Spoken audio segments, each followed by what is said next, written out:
Last time ఒక ఇంటర్వ్యూలో నా దగ్గరకు వచ్చినప్పుడు మీరు ఈడీ మోడీ బోడీ మళ్ళీ చెప్తున్నా, ఈడీ బోడీ మోడీ ఏం చేస్తారో చేసుకోండి అని చెప్పాను. ఇప్పుడు కూడా చెప్తాను. అందుకే జైల్లో పెట్టారు. పెట్టండి, ఏముంది. అల్టిమేట్ గా జైలు పెట్టినంత మాత్రాన నేరారోపణ చేశారు.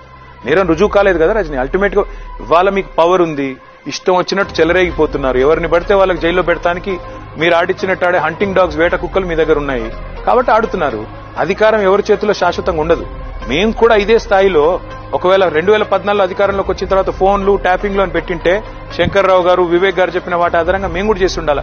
కానీ మేము ప్రతీకారం వైపు, పనికిమాలిన అంశాల వైపు పోలేదు. మేము పని చేశాం. మేము 10 ఏళ్ల పాటు పని చేశాం, పనికిమాలిన పనులు చేయలేదు. వీళ్ళేంటి, పని చేసే సత్తా లేదు కాబట్టి, వీటి గురించి ఏం చెప్పుకునే తెలివి లేదు కాబట్టి, మహిళలకు 2500 ఇవ్వలేదు, రైతులకు 2 లక్షలు రుణమాఫీ చేయలేదు, కౌలు రైతులకు డబ్బులు ఇవ్వలేదు, రైతు కూలీలకు డబ్బులు ఇవ్వలేదు. మరి ఏం చెప్పాలో తెలియదు కాబట్టి తులం బంగారం ఇవ్వలేదు. కాబట్టి ఈ దిక్కుమాలని అన్ని తెచ్చి మొత్తానికి ప్రజలను ఒక భ్రమలో పెట్టాలి. ఇది ఆలోచన. గత 10